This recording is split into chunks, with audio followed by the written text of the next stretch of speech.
Sorry, wari uzi ko turi ku mubumbe ugira gatatu? Ego, turi ku mubumbe w'isi, ubuzima bushoboka. Niyo mpamvu duhumeka bivuye ku kirere canke atmosphere gikikuje isi kikanadukingira imishwarara mibi ituruka ku zuba. Uwo ari we wese ndakeka ko avuga ati ese uyu ni wo mubumbe wonyene ubuzima bushoboka? Ni gute uyu mubumbe hoho wabayeho? Kimwe nuko tuba twihenze iyo tuvuze yuko ari wo mubumbe wonyene ubuzima bushoboka mwisanzure, kuko hari imibumbe myinshi bishoboka yuko ubuzima bushoboka, ariko gushika kuri ubu niwo mubumbe wonyene umaze kuvumburwa yuko ubuzima bushoboka muri systeme solaire. Benshi bifashishije Bibiliya bakagerageza gusigura uko uyu mubumbe wagiye ubaho. Bibiliya mu Itanguriro igice ca mbere ukarongo ka mbere haravuga ati mu ntango Imana yaremye isi n'ijuru. Isi ntiyagira imero kandi yari igiharabuga, kandi ku buringanire bw'inyenga y'amazi hari umwiza. Inguvu z'Imana zaguma zitembera hirya n'ino ku buringanire bw'amazi. Ibi byose bituma twemera ko ata yindi si ibaho. Ego, nta yindi si ibaho, ariko menya ko hariho iyindi mibumbe. Mu mibumbe izenguruka izuba kuri ubu hari 8. Hari uwegereye cyane, umubumbe wegereye cyane izuba witwa Mercure, ukurikira witwa Venus, uwa gatatu ukurikira witwa isi, naho ukurikira isi witwa Mars, ukurikira Mars haza Jupiter, mu ukurikira Jupiter haza Saturn, naho ukurikira Saturn haza Uranus, ukurikira Uranus witwa Neptune. Birumvikana neza yuko ari imibumbe 8, ariko inyuma y'ino mibumbe 8 haraza hagaca ikindi kintu twovuga cyitwa umubumbe nawo nubwo wamaze gukugwaho witwa Pluto. Ese ni gute none iyi mibumbe yagiye ibaho? Ko uyu munsi nivuje ko tuganira ku kungene isi n'imibumbe yabayeho biciye muri science. Niyo mpamvu ndagusabe kugira subscribe kuri channel YouTube yacu niba utarabikora, kugira ngo amakuru tugushikiriza na cyane na science uyaronkera ku gihe. Hari imibumbe rero 8 izenguruka izuba bigize ico bitwa systeme solaire. Hagati hakaba hari izuba. Izuba ni rinini cyane ku buryo utokwibaza. Rikaba rigize ibice bingana ibice 99 n'ibice 86 kwijana vya systeme solaire yose. Ndetse izuba ni naryo rifise inguvu nyinshi cyane, bituma iyi mibumbe yose iguma mu kibanza cayo kandi ikaguma izunguruka izuba ifise inzira icamwo benshi twita orbite.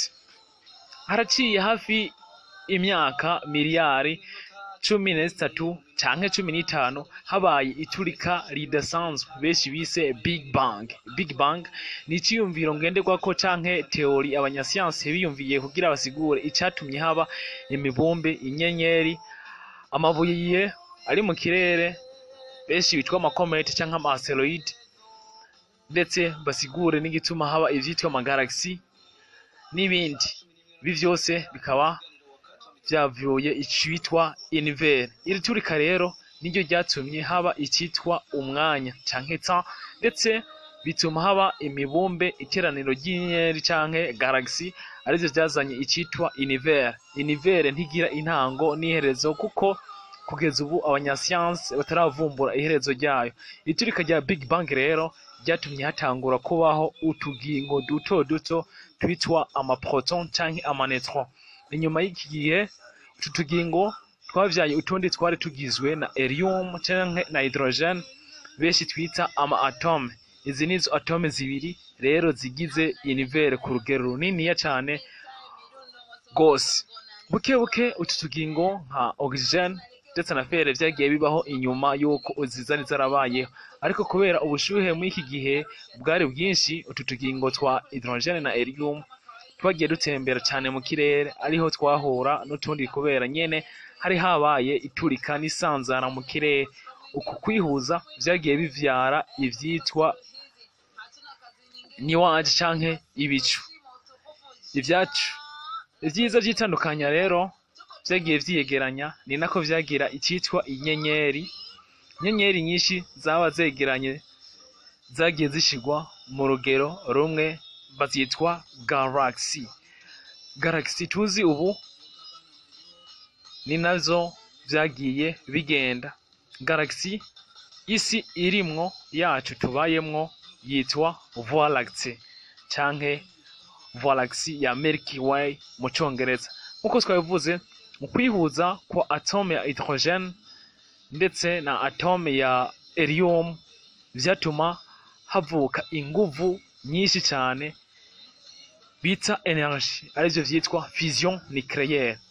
Uko vyihuza vyavyara inguvu nyinshi, nguko uko izi nyenyeri zagiye zipfa, kubera ko izi fusion nucléaire zagiye ziba, kubera hageraho izi atome zishira canke zihera, bigatuma rero inyenyeri nayo igenda izima mu kirere. Ibi ku kuzima kw'inyenyeri canke uguhera kw'ino nyenyeri vyagiye bivyara icitwa supernova.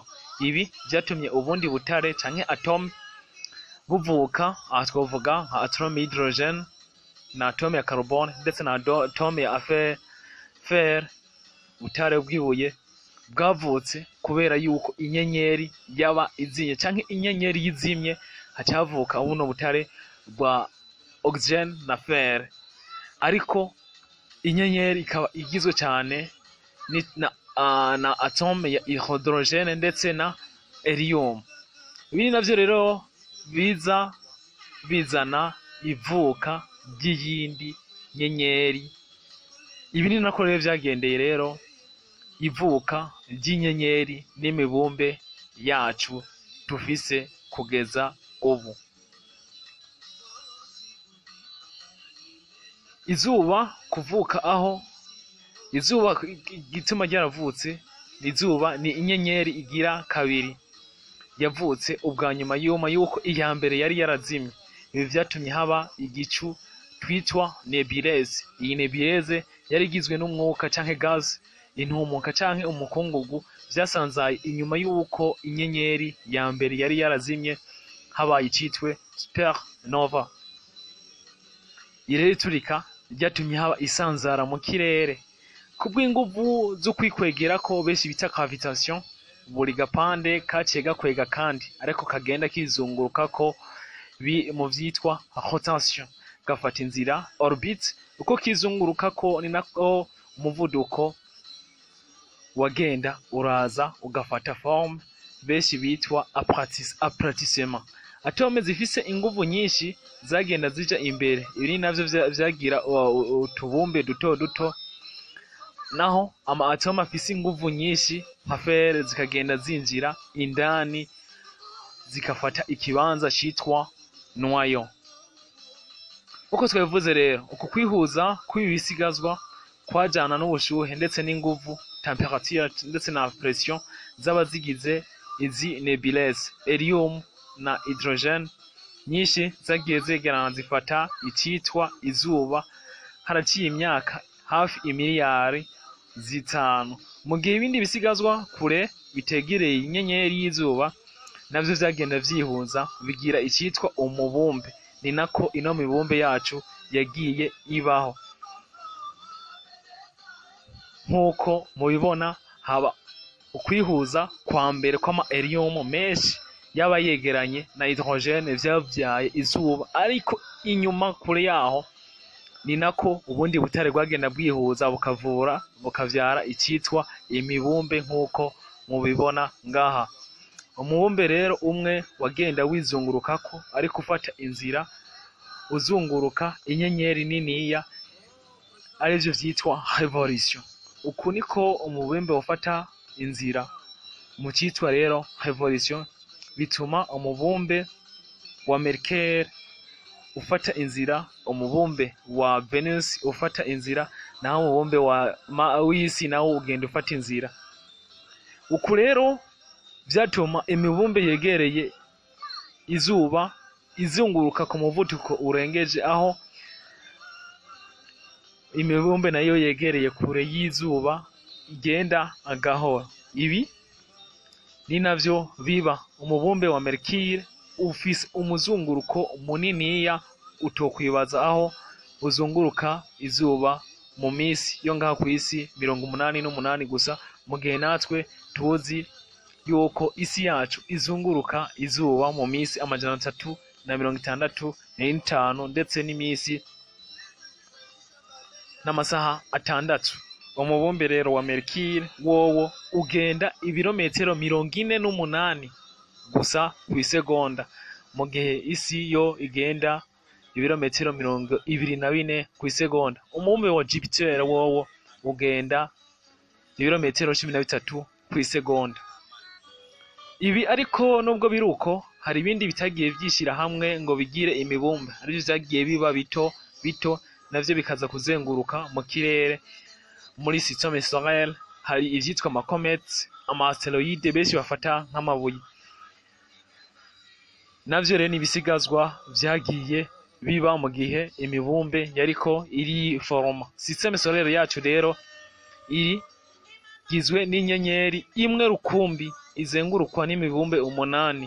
Iyo nyenyeri imwe rukumbi rero ni izuba tubona. Iyi ni nayo imwe muri yo izengurukwa n'ibigendajuru. Uko hari imibumbe hakaba n'inyenyeri, imibumbe nayo ifise ibigendajuru bizenguruka, arivyo twita ukwezi. Izuba n'inyenyeri rero iri kumwe n'izindi nyenyeri zegeranye vyavyaye icitwa Voie lactée canke Milky Way mu Congereza nkuko nabivuzwe. Voie lactée igizwe n'inyenyeri miliyari hafi 200. Umurambararo wa Voie lactée ni canke diamètre ni hafi année-lumière miliyari 100. Année-lumière ni urugero rukoreshwa mu gupima hagati y'inyenyeri n'iyindi, aho bifatwa nk'uburebure umuco ugenda mu kiringo c'umwaka, mu gihe tuzi ko umuco mu isegonda ugenda ibirometero 300. Bivuze ko année-lumière rero imwe ari hafi miliyari ibihumbi 10. Voie lactée rero niyo irimwo, Voie lactée niyo harimwo isi yacu, harimwo système solaire. Voie lactée rero ni galaxy, no kuvuga ihurizo ry'inyenyeri zimwe. Nkuko nakubwiye biba bigoye kugira ngo ushobore kuvuga ngo isi iri hehe muri Voie lactée. Ni akantu gatoyi umuntu atokwibaza. Voie lactée rero niyo isi irimwo, ariko kandi hari izindi galaxy nyinshi muri univers, arivyo bituma kugeza ubu bigoye kuvuga ngo ese univers yoba iva hehe, yoba igarukira hehe. Abahinga kugeza ubu ntibaratomora canke ngo berekane iherezo n'intango ya univers. Univers ntifise intango, ntifise iherezo, kuko igizwe n'amagalaxy menshi. Nakubwiye yuko galaxy ari ihurizo ry'inyenyeri ziba ziriho. Inyenyeri imwe nayo galaxy nayo imwe ugasanga igizwe n'inyenyeri ziba hagati ya miliyari 100 na miliyari 200. Izo zose zikaba zitandukanwa nkuko nabikubwiye n'icitwa année-lumière. Mwumvise ibirometero vyose biba bihari. Ni vyinshi cane mugize isi vyo tugora gutahura, ariko tugiye kuzohora tubitahuzwa n'amaseri ya science tugiye kuzohora tubaha bukebuke hano kuri channel YouTube yacu ya Ivyacu TV. Mwari kumwe nanje François Ntakarutimana canke unyite Frank Karu. Ndabashimiye kuba mwabanye nanje, mugile subscribe yo trayikola, unagile share, like, comment, ugire nico tubiye muri commentaire. Ndabashimiye kuba mwabanye natwe. Thank you.